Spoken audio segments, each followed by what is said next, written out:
दोस्तों आज ऐसा लग रहा है कि पाकिस्तान और बांग्लादेश में ज्यादा अंतर नहीं है। पाकिस्तान का यह इतिहास रहा है कि जिसने भी प्रधानमंत्री के पद को सुशोभित किया है उसने जेल की हवा जरूर खाई है। यह पाकिस्तान का इतिहास रहा है, आप उठाकर देख लीजिए, चाहे पाकिस्तान के राष्ट्रपति हो या प्रधानमंत्री हो। इमरान खान को देख लीजिए, जेल के अंदर है। प्रधानमंत्री जैसा बहुत बड़ा पद जो कि जेल के अंदर बाद में चला जाता है due to political failure, due to democracy failure, due to constitutional failure, जब वो जेल में चला जाता है तो उस देश की क्या इमेज रहती है। अब ऐसा लग रहा है कि धीरे धीरे ये बांग्लादेश भी जिस राह पर जा रहा है वो है पाकिस्तान की राह। लेकिन पाकिस्तान आखिरकार ये गुर कहां से सीखता है? यूएसए का सिखाया हुआ एक बहुत बड़ा नमूना है, ये कठपुतली हम लोग कह सकते हैं कि वो पाकिस्तान है। पाकिस्तान को जब जब जरूरत पड़ी है अपने वेपन्स की, अपने फाइटर जेट्स की, F-16 मंगाया है यूएसए से, और बहुत अच्छा तालमेल बैठता है पाकिस्तान का यूएसए और चाइना के साथ में। खास तौर पर चाइना देख लीजिए, तो दोनों के साथ में वो एक बहुत अच्छा तालमेल बनाकर रखता है। लेकिन बांग्लादेश जिस राह पर वो जा रहा है, डेफिनेटली ये बात कही जा सकती है कि अब बांग्लादेश के हालात सुधरने वाले नहीं है। ये बात तो तय है। क्यों? क्योंकि शेख हसीना के खिलाफ एक अरेस्ट वारंट जारी कर दिया गया है। वहां की जो ट्रिब्यूनल है, वहां का एक कोर्ट है, उसने हाल ही के अंदर शेख हसीना के खिलाफ एक अरेस्ट वारंट जारी किया है। अरेस्ट वारंट की क्या अहमियत है, क्या उसकी इंपॉर्टेंस है, वो हम लोग देखेंगे, पहली बात। दूसरी बात, जो ट्राइब्यूनल है, जो कोर्ट है वहां का, क्या वाकई में बांग्लादेश के लोग उससे खुश हैं? क्या इंटरनेशनल लेवल पर जब हम लोग बात करेंगे एमनेस्टी इंटरनेशनल की, जो कि ह्यूमन राइट्स के लिए काम करती है, जिसके हेडक्वार्टर्स लंदन के अंदर है, उसका क्या कहना है बांग्लादेश की इस क्राइम ट्रिब्यूनल के बारे में, और यूएन इसके बारे में क्या कहता है? लेकिन आज जो अरेस्ट वारंट जारी किया गया है शेख हसीना के खिलाफ, क्या वाकई में शेख हसीना अब जेल में चली जाएगी? क्या भारत को अब शेख हसीना को सौंप देना चाहिए?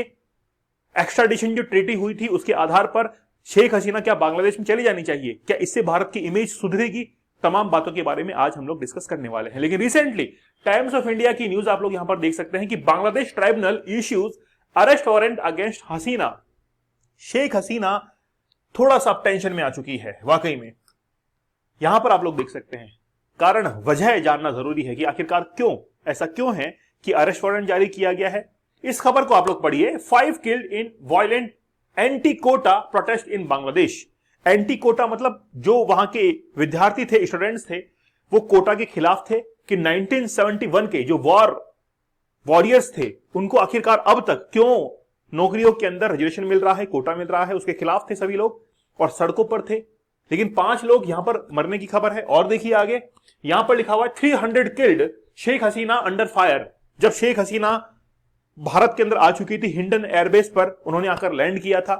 ये घटना लगभग 5 अगस्त की घटना है ये, ठीक है। तो उस समय शेख हसीना जो है वो जैसी भारत में आती है तो हो हल्ला काफी होता है बांग्लादेश के अंदर। लेकिन 300 लोग जो है वो बांग्लादेश के अंदर इस प्रोटेस्ट में मारे जाते हैं। आखिरकार उनका जिम्मेदार कौन है, ये भी तो एक सवाल है, क्योंकि जो सिटीजन्स हैं उनकी जिम्मेदारी प्रधानमंत्री के ऊपर ही तो है भाई। जो लीडर होता है उसके ऊपर ही तो सारी जिम्मेदारी होती है। और हम लोग लीडर की डेफिनेशन में क्या कहते हैं कि जब उसकी टीम के ऊपर कोई आंच आती है, कोई प्रॉब्लम होती है, तो लीडर एक ऐसा होना चाहिए जो तमाम कामों की जिम्मेदारी ले सके। तो शेख हसीना को क्या यह जिम्मेदारी अब लेनी चाहिए कि मेरे वजह से ही वो 300 लोग मारे गए थे? लेकिन बांग्लादेश के अंदर जो जीनोसाइड हुआ उसके अंदर 300 लोग मारे गए। क्या वाकई में शेख हसीना इसके लिए जिम्मेदार है? तो हम लोग एक बार के लिए कह देंगे कि बिल्कुल हां, शेख हसीना इसके लिए जिम्मेदार थी कि वहां पर जो पॉलिटिकल सिस्टम था, वहां की जो डेमोक्रेसी थी वो कोलैप्स कर गई। शेख हसीना इसके लिए बिल्कुल भी तैयार नहीं थी। क्या उनको पहले से तैयार होना चाहिए था? देखिए ये सिचुएशन बनी ही क्यों? पहली बात तो ये थी क्योंकि वहां पर बहुत समय से ये मांग चल रही थी कि नौकरियों के अंदर जो रिजर्वेशन है उसको खत्म किया जाए या कम कर दिया जाए। लेकिन ऐसा नहीं हो पाया क्योंकि शेख मुजीबुर रहमान जो कि शेख हसीना के पिता थे, उन्होंने सबसे पहले ये अनाउंस किया था कि 1971 के जो वॉरियर्स हैं उनको रिजर्वेशन दिया जाएगा जॉब्स के अंदर। लेकिन फिर लोगों ने ये कहा कि भाई कब तक चलेगा, इसको एक ना एक दिन खत्म होना पड़ेगा। और जब ये प्रोटेस्ट और ज्यादा होने लगे तो फिर 300 लोग इसके अंदर मारे गए। देखिए न्यूज़पेपर के आर्टिकल्स तो आप लोग देखिए, 300 किल शेख हसीना, ठीक है।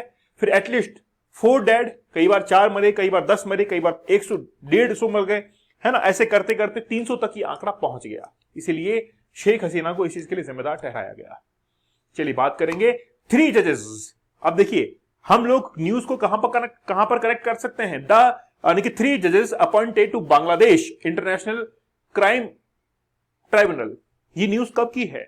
जब ये अरेस्ट वारंट आया है उससे 3 दिन पहले की ये न्यूज है।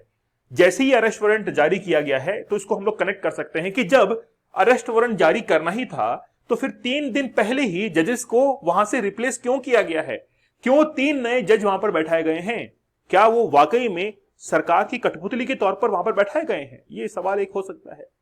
तो ये तीनों जज जो थे वहां पर इनको रिप्लेस किया गया। दोस्तों आप लोग हमारे 100 डेज चैलेंज के साथ में जरूर जुड़िए। मुझे पता है आप लोग एक्सेप्ट नहीं करेंगे या नहीं करते होंगे कि हम लोग पोर्नोग्राफी देखते हैं, लेकिन रिजल्ट्स को तो आप लोग एक्सेप्ट करेंगे।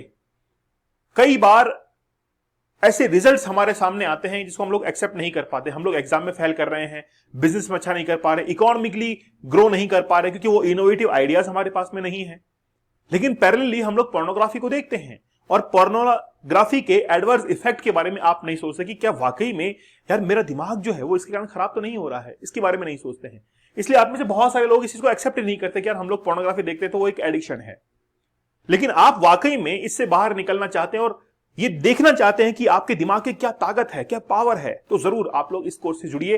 100 डेज का हार्ड चैलेंज है। 100 दिन तक आपको लाइव क्लासेस दी जा रही हैं, 100 टेक्निक्स आपको दी जा रही हैं, रियल लाइफ स्टोरीज आपको बताई जा रही है। तो मेरा एक बार के लिए कहना है आप लोगों से कि आप लाइफ को चेंज करना चाहते हैं, जीवन को बदलना चाहते हैं, तो जरूर इस कोर्स के साथ में जुड़िए। बहुत अफोर्डेबल प्राइसेस में आप लोगों के लिए अवेलेबल है। चैलेंज कूपन कोड यूज इसके साथ में जरूर कीजिएगा, ठीक है। जीके जीएस के लिए, हिस्ट्री पॉलिटी आप लोग बैच ज्वाइन कीजिए वन डे एग्जाम्स के लिए, और डेली लाइव क्लास होती है, इसको भी आप लोग जरूर ज्वाइन कीजिए क्योंकि बहुत सारे क्वेश्चन 10,000 क्वेश्चन हम लोग यहां पर प्रैक्टिस कर रहे हैं। इस खबर को देखिए, ये बेसिकली बांग्लादेश की जो इंटरनेशनल क्राइम्स ट्राइब्यूनल है उन्होंने एक अरेस्ट वारंट जारी किया है अगेंस्ट शेख हसीना, ठीक है, और 45 अदर्स, 45 अलग लोग जो हैं, मतलब ये है 45+1, एक शेख हसीना है, including prominent politicians and intellectuals. The warrant are in connection with जो एलिगेशंस लगे हैं वो लगे हैं क्राइम के, जीनोसाइड के लगे हैं। और वो किस लिए? क्योंकि जुलाई अगस्त के अंदर जितने भी वहां पर लोग मारे गए थे उसके लिए कितने लोग, यानी कि लगभग 700 लोग जो है वो उसके अंदर मरे थे। इसके लिए शेख हसीना को जिम्मेदार ठहराते हुए अरेस्ट वारंट जारी किया गया है। बात करते हैं इस ट्राइब्यूनल के बारे में। इस ट्राइब्यूनल को 2009 की एक रिपोर्ट के आधार पर एस्टैब्लिश किया गया था बांग्लादेश के अंदर, और 25 मार्च 2010 को इसको वहां पर एस्टैब्लिश कर दिया गया। इसकी लोकेशन जो है वो ढाका के अंदर है, और इसमें जो 3 जज हैं उनको हाल ही के अंदर रिप्लेस भी किया गया, तीनों के तीनों जजों को, ताकि ये जो डिसीजन है अरेस्ट वारंट जो है इसको और अच्छे से वहां पर क्या कर सकते हैं, रिफॉर्म कर सकते हैं ना, बहुत जल्दी अरेस्ट वारंट लाया जा सकता है, ठीक है।